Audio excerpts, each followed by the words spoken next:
Hey, Michael Girdley here. Welcome to the Michael Girdley Show, named because it happens to be my show. So today I had a great chat with an online buddy of mine, Chris Bakke, who is the CEO of a venture-backed company in the staffing space called Laskie, LASKIE.com. And we did a bunch of different stuff today, everything from how hiring is broken, great ways to hire, bad ways to hire, LinkedIn and should you be there, and then went, of course, into the discussion of Twitter because we're both very active on Twitter. So really enjoyed this one a ton. Chris is a really smart guy, and exciting for me to feel find a kindred spirit in him. So enjoy this one, and we'll see you next time. Hey, Michael here. Surprise sponsor for today's episode.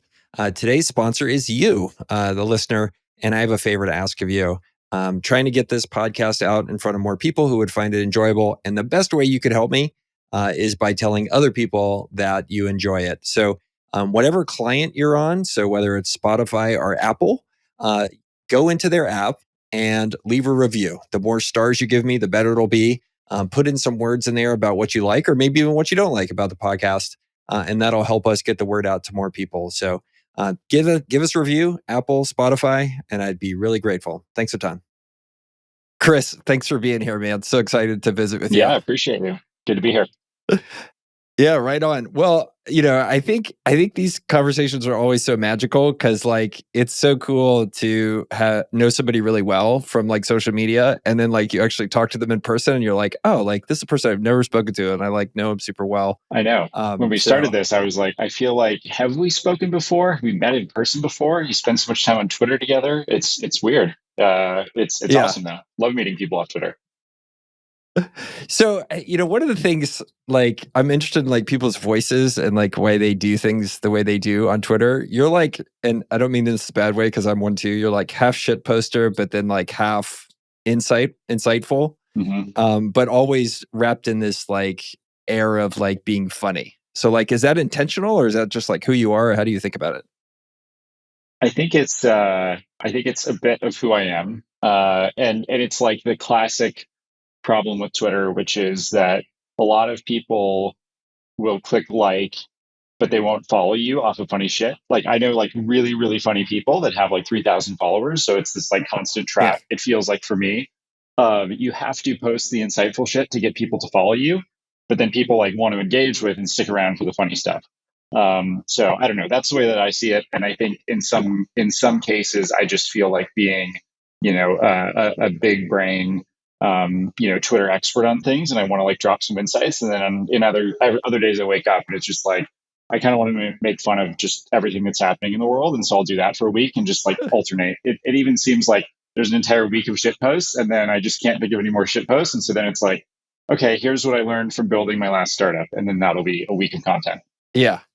Well, part of my challenge on there is I being galaxy brain on stuff or giving advice to people. I feel kind of like a jackass doing that.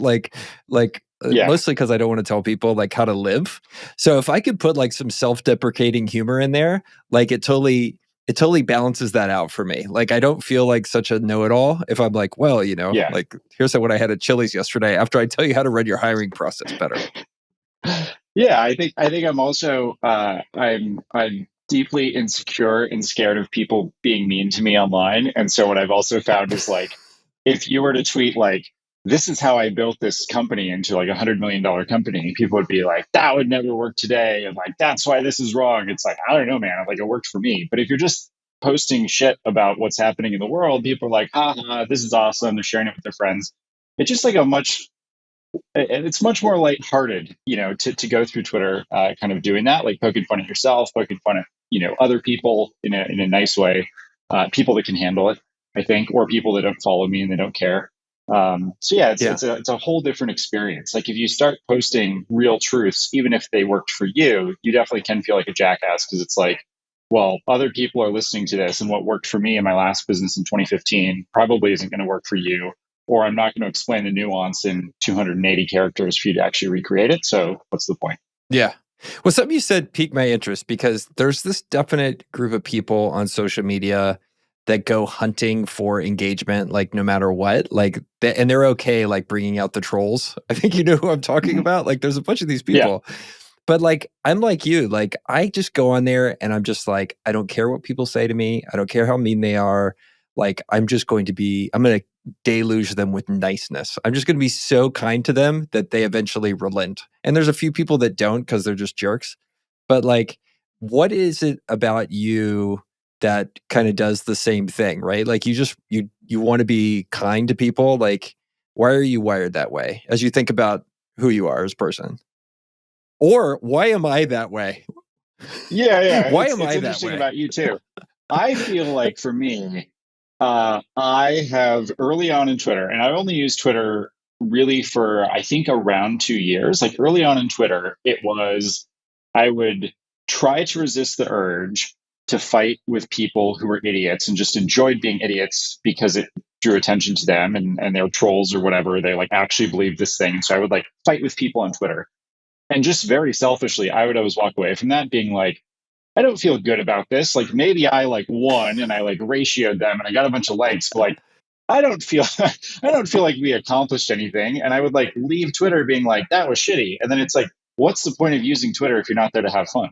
And so like, yeah, people are gonna say mean stuff. People are gonna do, rude things on Twitter. And I think if you ignore that entire crowd and you just like create a pattern of saying like, people are gonna troll me in the comments, I'm never gonna engage, I'm never gonna respond. Like trolls want to they need that engagement to keep going. And so it's just like I never felt good about it personally. And so it wasn't like, yeah, you can be pretty funny going back and forth with trolls, but it's also just, it gave me like a really bad feeling. And I would like not want to use Twitter for the rest of the day. It's like, what's the point of having all these followers and like meeting cool people on Twitter if like you're gonna walk away at the end of the day getting in fights with people and then feel shitty about it for the next 2 days? Like totally not worth it. Yeah. So the idea, and maybe this aligns with kind of so there's with me the way I do stuff. I'm like, okay, is this because I'm insecure? Am I doing this Yeah. right? Which is definitely yes, is probably the answer.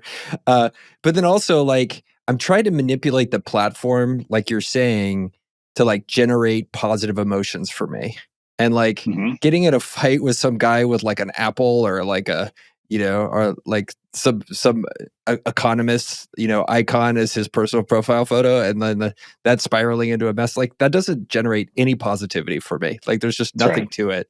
Yeah. So maybe that's why I'm too nice to people. Yeah, if Should be somebody has blocking like them. a Greek god as their profile photo and a bunch of numbers after their name, like you're in for a bad time. There's something about that, you know, combo. I don't you know. know you're for better. Yeah. So you have not fallen into the hey, here's a thread trap. And I say it's a trap because I'm in it. Like I'm writing a thread or two a week. Oh no, we gotta What save you. I yeah, gotta so get you out of that. what's wrong with me that I'm writing threads? I feel like I did some threads early on, and it's like one of the things that I mentioned earlier. It's like threads are really good for engagement and they generate a ton of followers. So I totally understand why people do it. And I think some people just have like long form things to say, which I don't. It's actually sad. I feel like when you use Twitter, you start to think in tweet length things. And so it's Mhm. like I try to condense these like really long rambling thoughts into like one or two punchy tweets and just avoid threads. I think that there are some good thread posters there. I think the stuff that like general rules of business and things that you've learned from negotiating and things that you've learned from hiring, like some of the stuff that you do is actually super insightful. It's just not really my style anymore. My threads were early on, I think, very caught up in the like summarizing Wikipedia pages, which, Mhm. funny enough, like that's what sort of like got me from 0 followers to 5,000 followers. And then the rise from 5,000 to 50,000 was largely like making fun of those types of tweets. So it's like, do as I say, not as I did, 2 months ago. Just don't look at all those old tweets from a few months ago. But I think that there are very few thread writers where I actually enjoy the content and it feels unique. It does feel like it's so easy to like regurgitate a book, and it's like I would rather just read, I don't know, the book or like read the spark notes on the book or something like that. Like threads, anytime I see one, I'm like, oh, this person's doing that for engagement, and so it automatically makes me go, like I'm going to read this with I'm going to read this in a more like cautious way because I think that the person probably is just like fluffing up a bunch of bullshit to make the like there was this thread that went viral hilariously from this guy who had all of these like 11 management tips the other day, and then a I know what guy you're who talking worked for about. him and actually a bunch of people who had worked for him in the past were like commenting on it, and they're like, this guy is the worst manager I've ever had. He literally did none of this stuff. Like, don't take this advice. He didn't take this advice. It was just like he read a management book, presumably. I don't know, maybe he's a great manager, but he might have just read a Yeah. management book and then been like, here are 11 principles, and like I may or may not use them in my real life. But that's like that type of thing, even though it kind of happened and went viral the other day, like that type of thing, I just think like all the time, like it's just really hard to distill the true nuance of the world into a thread. And there are people that are very good at it, don't get me wrong. But I think it always feels phony to me, and I'm not sure why. Yeah. It's really the other thing I was reflecting on was like there's this whole group of people that talk about threads and like poop on them like they're the worst thing ever. And Yeah. like that's when I started to go to all every time I saw that I put like a misquoted Yogi Berra quote, like the Yogi Berra quote where it's like, nobody goes that place anymore. It's too popular. Yep. That's why I thought about threads, right? When I was like, all these people are like, nobody wants these threads. And I was like, yeah, nobody reads threads anymore. They get too many likes, too many retweets. Hmm. Because Exactly. you're like, yeah, I know the corner that I'm in, which is like sarcastic, dry humor. Like Twitter thinks threads are boring or is tired of hearing the same 9 like, hey, if you're under 30 read this thread over and over again, but they keep going viral. Like somebody has to be liking these things. Yeah. And Yeah. the Yeah. parallel that Exactly. I'm sorry, I'm going on a Girdley rant, but the parallel I put out there is like I literally, if you ask me like what's the last restaurant you would want to go to in the world, it would be Olive Garden. Like all my friends hate Olive Garden. I hate the Olive Garden. Like it's carbs, cheap, salty, butter. Like it's just gross, right? Everything about it is yucky. And and I'm like, nobody wants to go to the Olive Garden. And then you go to drive to the Olive Garden, you're like, like the parking lot's full, Yeah. right? It's like Right. so there's this sampling bias problem that you have with Totally. anything. And threads are just like that, I think. Exactly. This is where you drop the 30-second infomercial for Chili's, by the way, and we just pan away, and then we come after the commercial break, and then we dump back in. After the commercial break, you should consider going to Chili's. Yeah. Um, well, so I mean, I think there's a distinction for me between Chili's and Olive Garden, This is good. which Let's is dive in. well, okay. So at the core of Chili's is me feeling contrarian Hmm. to all of these coastal elites who are like, look, if you're not listening to vinyl and canning your own like cucumbers in Brooklyn, you're not really living. Like, Right. you know, thanks for trying Flyover America. Like I resist that because at its core, like Chili's is like this totally American like meal, right? Hmm. Like it's just like this hodgepodge of stuff, everything from fajitas to like fish tacos to just random steak, right? You could get Yeah. everything at a Chili's. But like because it's that original American thing and it's so middle of the road and it's so accessible to everyone, like to me there's like an immense level of beauty in that. Like an equivalent level of beauty to the person who's like, you know what's delicious? Canning your own peaches when you live in Brooklyn. Like that's amazing while Right. you're listening Right. to vinyl records. Like, so that's me, right? It's this contrarian nature where I'm just like, this is beautiful in its like total lack of being special. Like it's just Right. pure American middle of the Yeah. road. No, I get it. Olive I totally Garden, get it. I mean, if you're gonna pick like a one of those types of restaurants, I would definitely rather be in Chili's corner than anyone else's corner. So I totally get it. It makes sense. yeah. Olive Garden isn't America. That's fake Italy. Like, not interested. Not cool. It's not good at all. Totally. The Uh, the hedge fund report on Olive Garden years ago was super interesting, right? Where they some I forget who the fund was, but they were like, you guys could save $6 million per year if you salted the water because like the water boils faster and like that whole thing went viral. I have no idea if any of it's real, but all of the findings from like behind the kitchen in Olive Garden was fascinating. it's amazing. Yeah, I mean, it's just those economies of scale that you get, right? Like I'm sure you've seen the old American Airlines analysis where they realized if they took out one olive from their salad, like they saved 85 grand or something a Yep, year. yep. Just those kind of massive economies of scale that you get from making things uniform at that size. It's so cool. But also, like, I think the danger of those analyses, like, you end up going down these traps just because $85,000 seems like a lot of money to you, right? Like, that's a brand new car, right? Mhm. And a nice one. In the reality, it like causes you to it's so easily to go down that trap and lose sight of what's really important to a business, which is like, wait, how do our customers feel when we give them a crappy salad, as American Airlines? Right. Which, by the way, terrible example. American Airlines does not care about any of you. They hate everybody. You, me, everyone Sponsors we've listening. lost: American Airlines, Olive Garden. Who's next on the list? Let's keep going. We can lose Olive Garden twice, as far as I'm That's okay. concerned. So. Yeah, I agree. Cool. So I definitely wanted to talk to you about Laskie. Like, I think what's interesting, you and I are both kind of playing in the hiring and talent kind of acquisition side. You've decided with Laskie, and definitely let's pitch it, because I want everybody to know about it. I believe in you. I believe in the things that you talk about.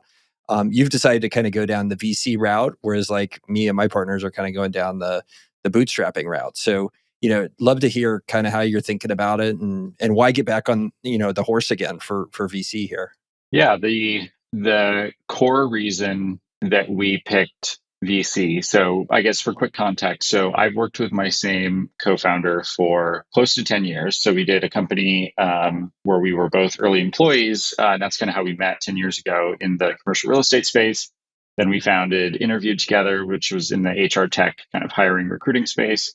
That was acquired by Indeed. We worked together at Indeed for 3 years post acquisition. And then a year ago, we got back together and rehired a lot of our same employees from Interviewed at Laskie. And we actually bootstrapped for a few months. And this is a really bad answer to this. And I don't think I've ever talked about this publicly. But the primary reason that I think we raised venture, even though we didn't really need to, was accountability.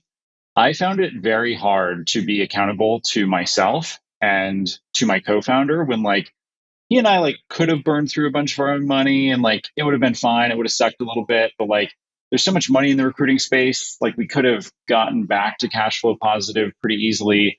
And I think after years of writing uh, hopefully like somewhat thoughtful investor updates, I was like, I have nobody to write these updates to. And like we could have solved that in a lot of different ways, but I think that there was something really valuable for both of us of this feedback loop of like bringing super smart people on very early in the company who had like seen this, movie play out dozens and dozens of other times and like had all of this sort of additional context.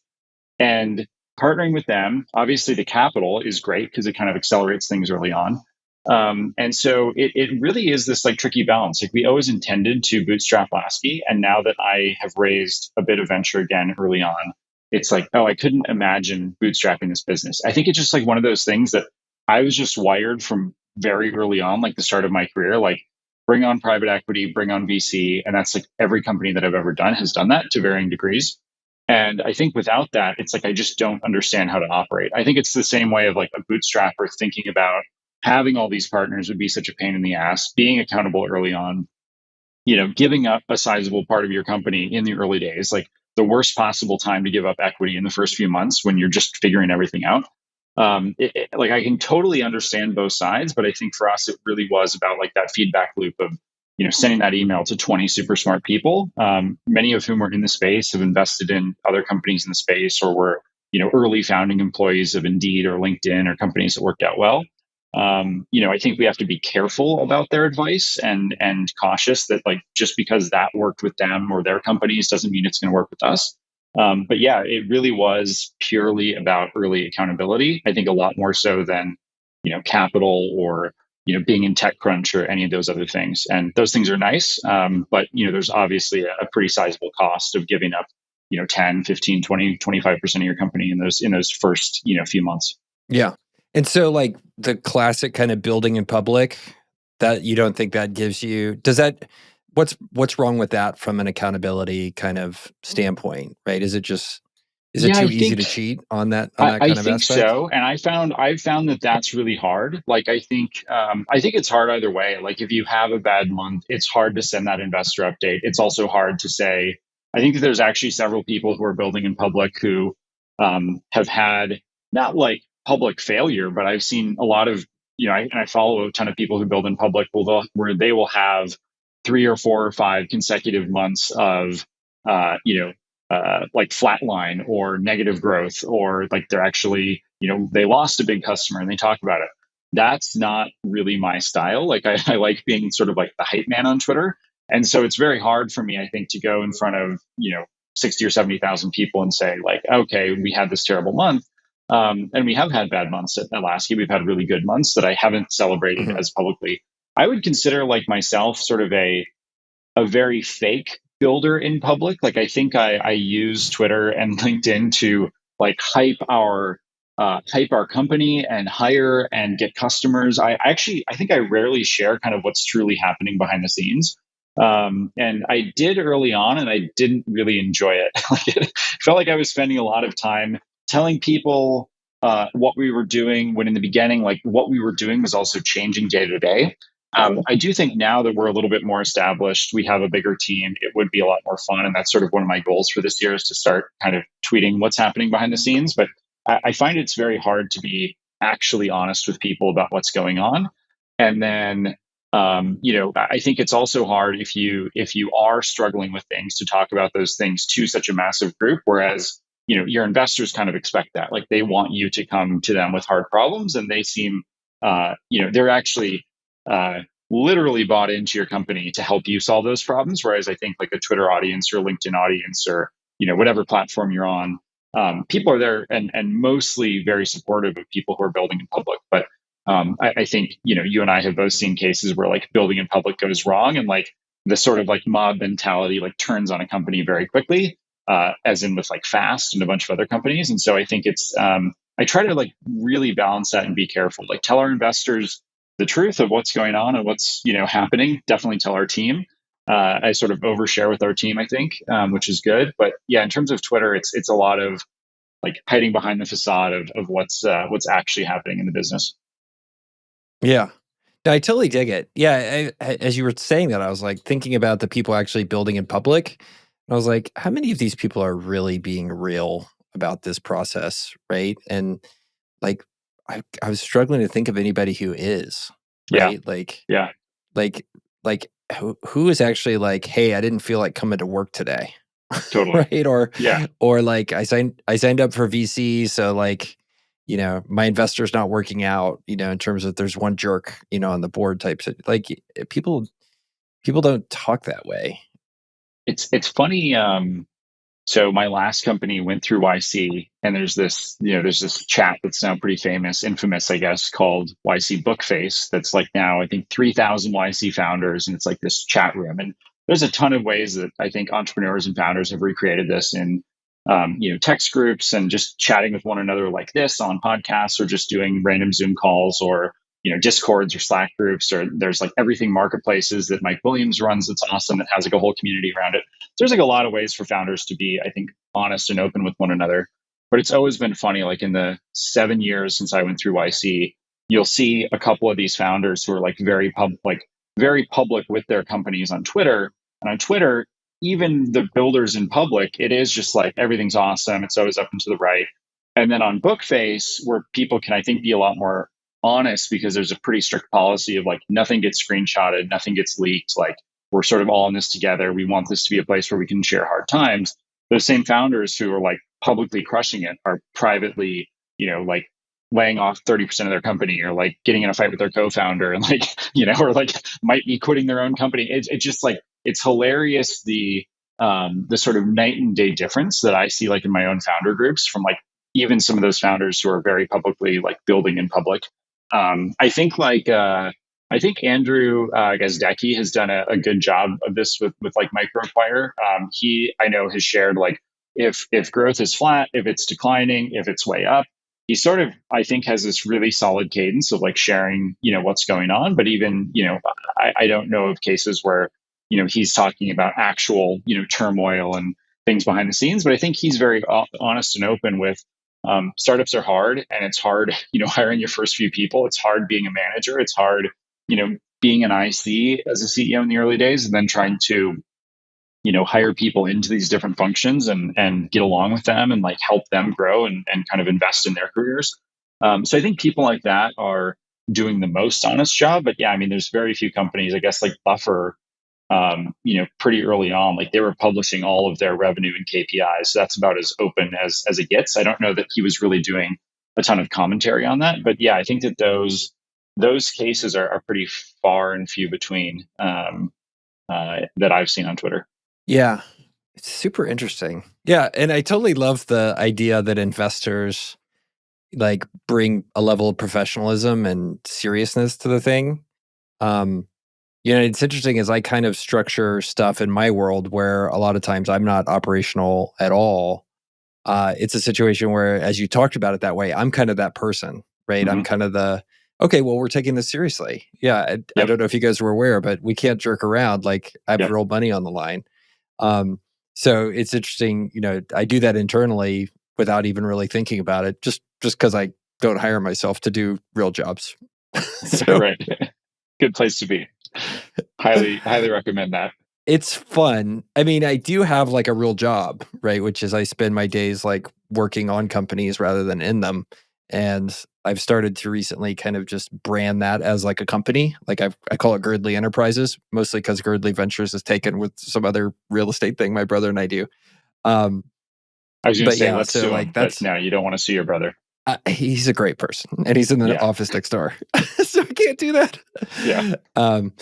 But yeah, that's the other kind of funny feedback I get about what I do. They're like, "What do you do?" Like, 'cause it's just so odd.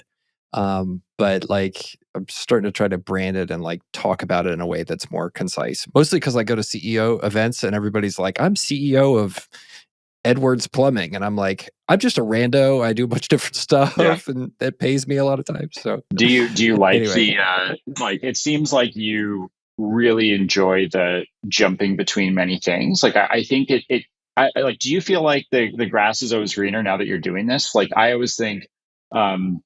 always think that seems like an amazing job. But anytime I think something is amazing, I'm like, I'll bet the person doing that job often wishes that they were like just focusing on one thing, right? Like, is that the case with you, or do you really truly enjoy kind of jumping between like real estate and company building and services and like these coffee shops and like a million different things?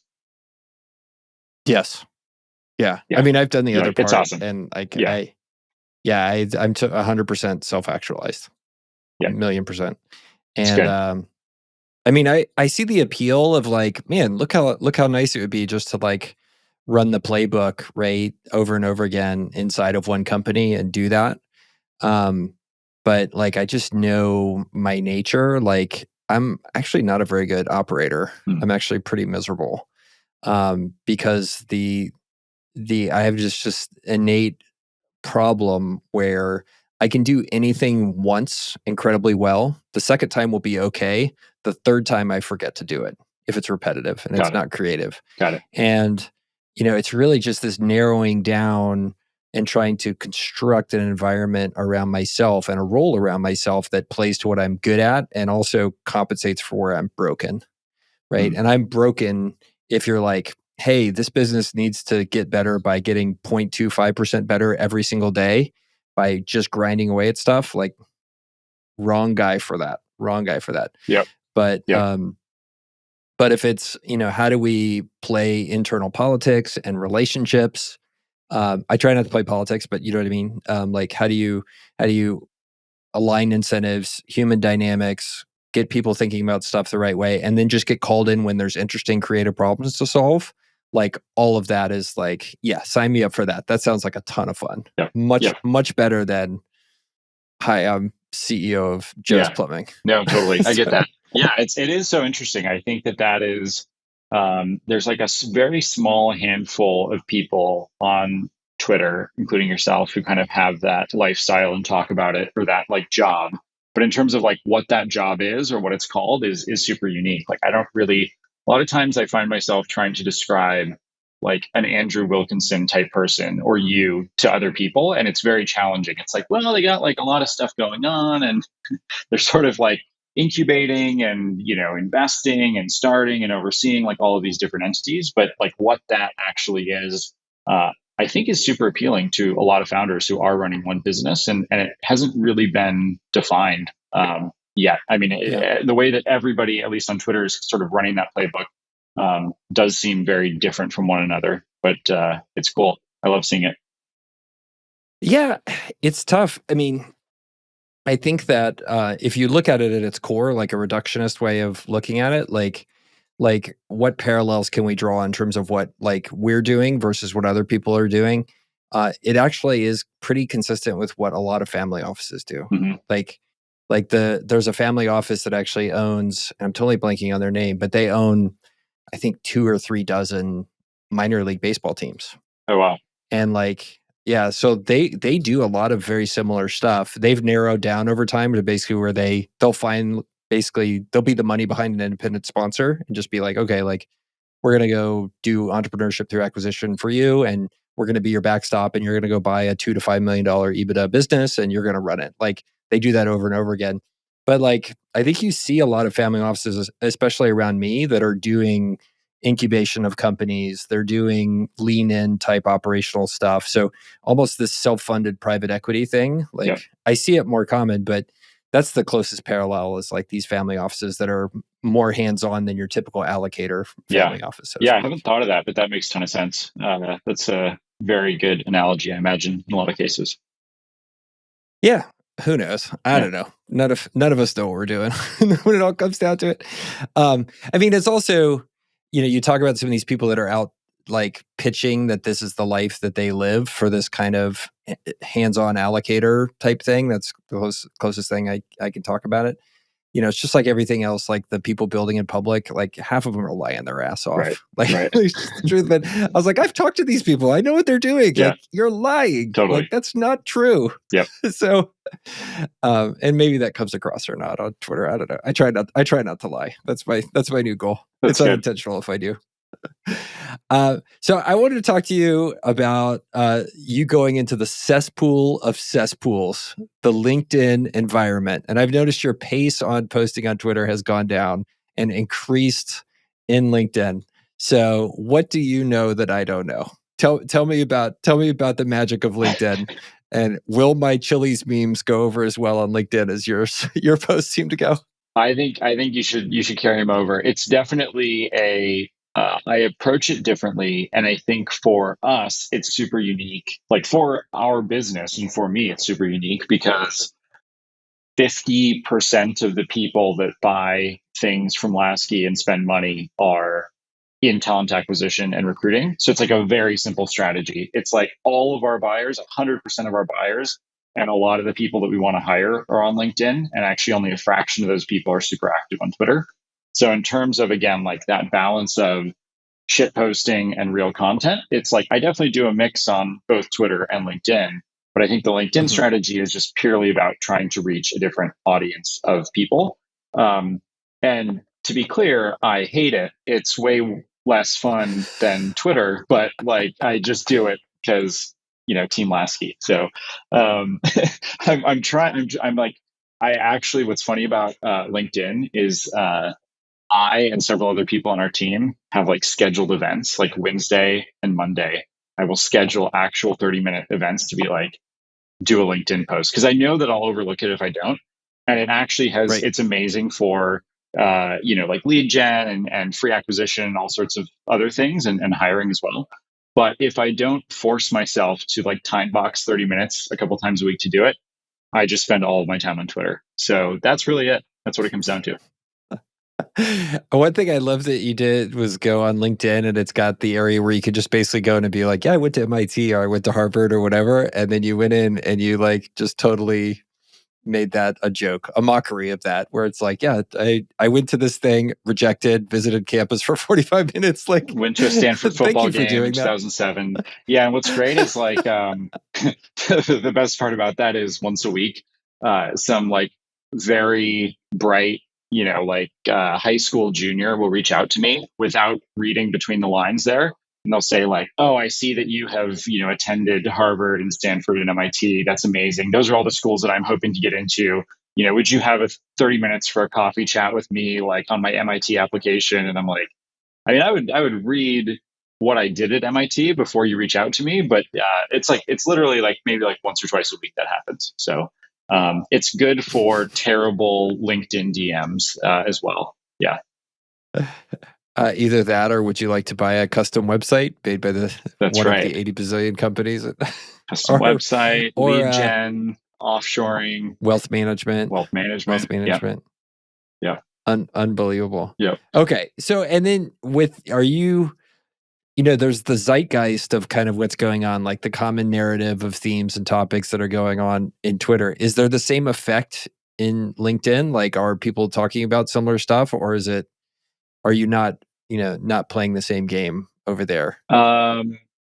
Yeah, I try to like, what's funny is I tried to do a lot of like hiring recruiter, kind of like bad recruiter experience content on LinkedIn. But then I realized that actually translates super well to Twitter as well, and to Mhm. Reddit and Instagram. Like I don't use Reddit or Instagram, but things get reposted from LinkedIn and Twitter on Reddit and Instagram. That's basically all Reddit and Instagram are these days. It seems like it's just like screenshots of posts that came from Twitter. So I think this narrative that most recruiters are bad, most companies are really terrible at hiring, the average candidate experience when you're applying to a job is terrible. Like that just is evergreen. It never gets old. There are people, which Yeah. is fascinating. I mean, there's people with 1 million followers on LinkedIn that just like talk about this every day. And then they get hundreds of candidates being like, yeah, like these companies do have a bad application process. And it's the same thing every day. Like on Twitter, there's a main character, and your job is to not be that main character because everybody hates the main character for a day. And it's often, Elon or Right. somebody, but it's like, there's like a common thing that we all like shit on. Like today, it's a bad day to work at CNN Plus, right? Like they spent $300 million on it. Everybody's piling on to CNN Plus.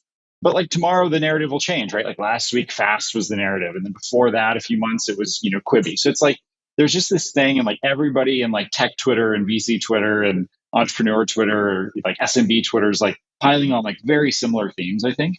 But on LinkedIn, it's just like it's a cesspool of fake content, like the classic. I was walking to an interview and I was late because I was helping a sick dog, and I showed up to the interview and the interviewer was the dog and I got the job. It's like that every day.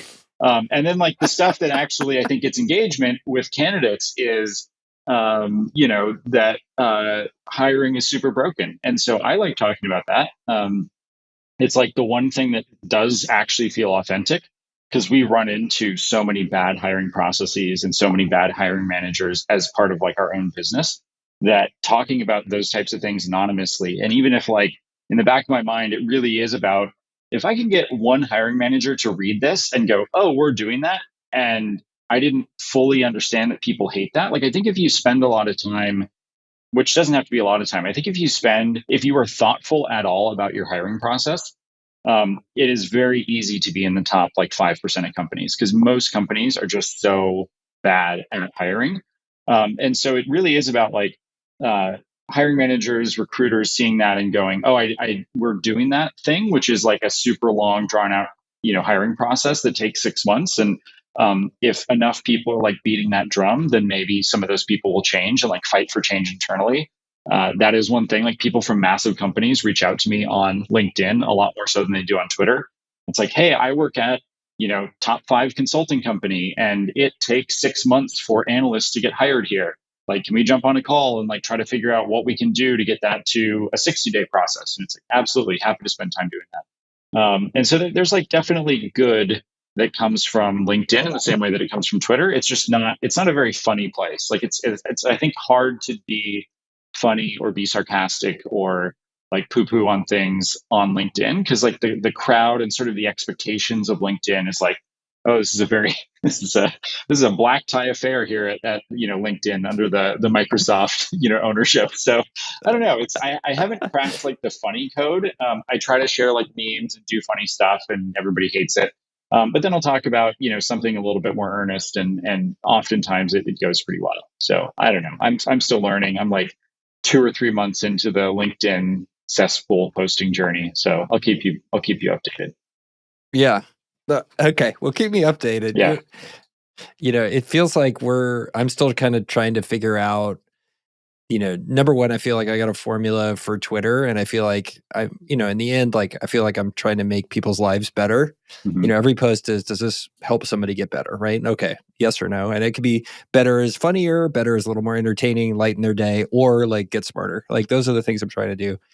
But, and then I'm trying to next do the podcast stuff, but in the side eye is like, hey, look over there at that LinkedIn thing, which is back to the shiny object thing we Yeah. just talked about. So anywho. Yeah. So you kind of talked about something I wanted to dig into. So you see a lot of hiring processes. I'm a total hiring nerd. Like, slow hiring processes are one thing that are really stupid and a common mistake. What are the other kind of mistakes that you're seeing, like, being done way too much? I think it's such a it's such a candidate market right now. Obviously, like, it feels like most people know that the number of companies that have really radically changed their hiring process from like early 2020 to today in 2022, I think is actually a very few number of companies are actually like giving on things. So hiring is a lot of complaining. Oh, it's so hard to hire recruiters. It's so hard to hire engineers. It's so hard to hire good salespeople. Like, have you drastically shifted major parts of your hiring process to adapt to this change? The answer is no, I think, for the vast majority of companies. So I think the slow process stuff, there's a lot behind that. I think typically what we see is that companies have really lengthy hiring processes for a lot of roles. And just like, there's very little time pressure between steps. So it takes, like, if you have 5 or 6 steps in your hiring process, I would argue that's probably one or two too many already. Yeah. But so have you consolidated your 6-part, 6-interview hiring process down to 3 interviews? Like, that's going to drastically change the number of candidates who make it through, but also the number of candidates who are going to want to proceed to the next step. And now, as a team, whether you're a founder running a small business, whether you're on a talent acquisition team, I think managing the process between 3 steps is so fundamentally different than managing the process between 5 or 6 or 8 or 10 steps.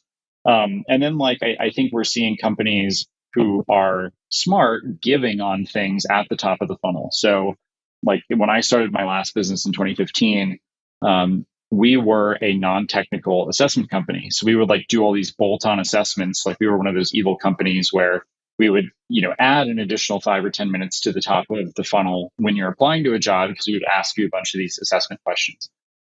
Taking stuff out like that, making the application process really focused on collecting the most basic details and removing a lot of those, very, very lengthy screening questions.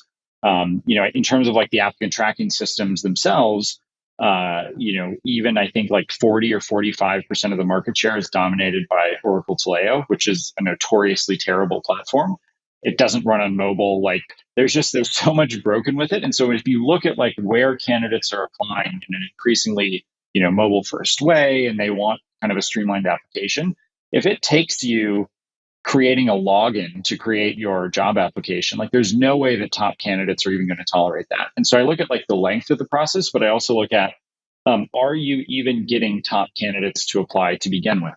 And I think, like, changing your ATS, reducing the number of fields on the initial application, getting rid of any sort of system that requires like creating a username and password to submit a job on platforms like Indeed and LinkedIn, moving to an easy apply. So you sort of like open up the top of the funnel, and then putting screening mechanisms, whether those are assessments or interviews or asynchronous video interviews, further down that funnel. Like, you still want to be hiring the top 1% of people. Most companies want that. But if you've artificially shrunk your top of funnel from 1,000 applicants to 100, like, wouldn't you rather hire like the best 10 applicants out of 1,000 versus the best 10 applicants out of 100? And I think most hiring managers, most recruiters just haven't fully wrapped their head around this. And there's a ton of work to do in terms of like moving more candidates to your top of funnel, making your company a more desirable application in this like sea of opportunities for job seekers. Posting salary to roles works really well. Being flexible in terms of like where you're hiring. So like location-based hiring, Do you need people on site? There's like huge demand for that. People who have worked remote now want to be back on site. There's also massive pressure for employers who are only hiring on site to be more flexible and hire remote. And then if you're hiring remote, what does that actually mean? Are you remote to the US only? Are you looking at LATAM or Canada or other options? And so um, I think the companies that are just flexible with all this stuff, like they're looking at, overseas talent, they are, posting salaries to roles, they're keeping a really condensed, short, interview process. Those companies are doing just fine. The real pain points are these, I think, slightly larger companies that haven't taken a hard look at their application process in the last few years. And they're certainly suffering, like whether they fully understand it or not. Just the number of applicants that aren't applying to their companies is increasing by the day as candidates have, I think, more and more and more options in terms of that like ease of application. Yeah, totally dig it. So the top of the funnel stuff is really interesting. And one of the things that I'm curious your opinion on this, it drives me nuts when I see companies letting HR own the hiring process. Like I feel like people are choosing which bosses they should go work with. And like if your first phone call is with somebody who doesn't know anything about the area that you're going into, if it's a programming job, you're not even technical. Like like it blows my mind that companies let somebody from HR who is probably the population of people that are least reflective of the culture of your company be the first thing a candidate talks to. And like, Yeah, I'm curious your thoughts on this. Like, every time I run a hiring process myself, it goes great. Every time HR gets in the way, it goes terrible. And totally. like I want to get in there and hustle and make stuff happen. So, I mean, maybe there's a reason this has to be done this way, but I just don't understand it at all. Like, I don't understand why companies do it. Yeah, it's a good it's a great point. I agree. I think in many cases, I think the only thing worse than that we see a lot is uh, you know high growth startups will say left and right, it's so hard to hire engineers. And we say, okay, what is your process? And it goes something like, well, we've like refined the process and we have this really slick, like workable or jazz or lever, like whatever kind of hot ATS greenhouse application. And we've cut all the fields down.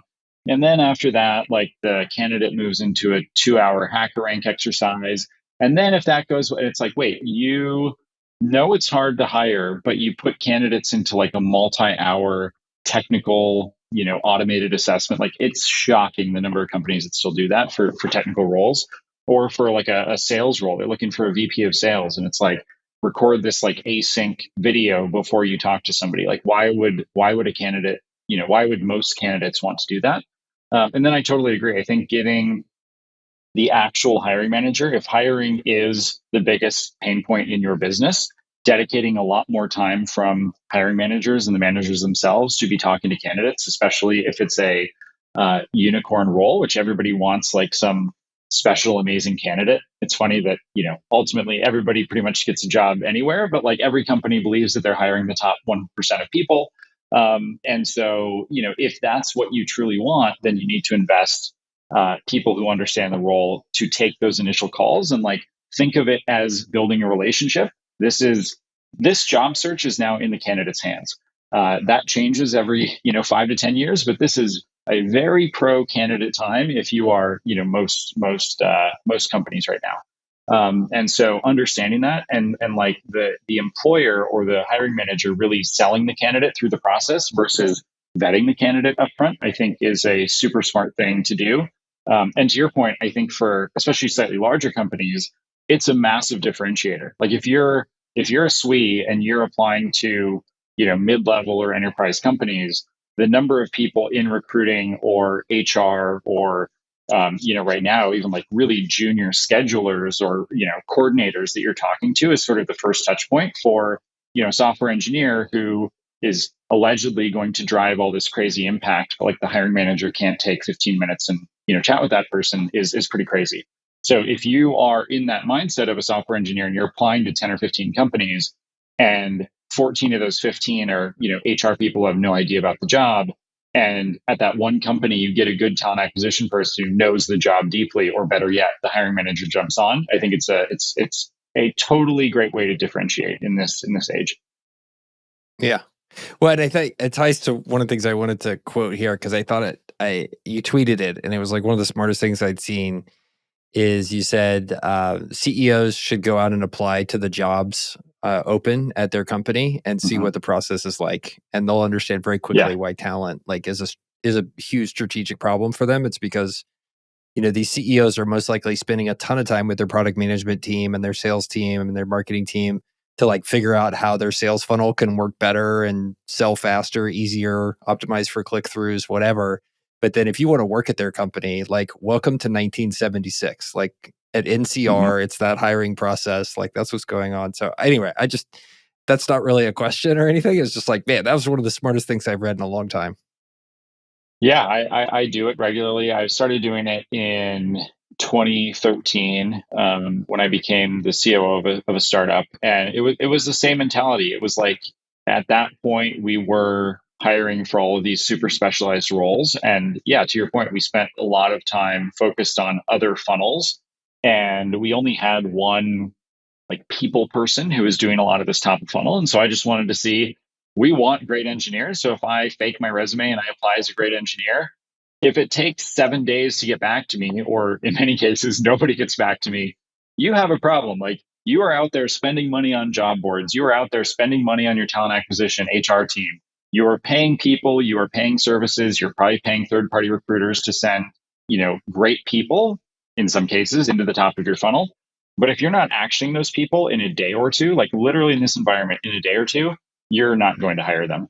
And so I think even if you're only jumping into the very top of the funnel as the founder or as the CEO, it's a great way to get visibility on like, does my application even get actioned in 24 hours? And if it doesn't, you have a big problem and you're probably wasting, in a sizable company, many, many, many millions of dollars driving people to the top of the funnel who you have, zero chance of actually hiring. Yeah, dig it.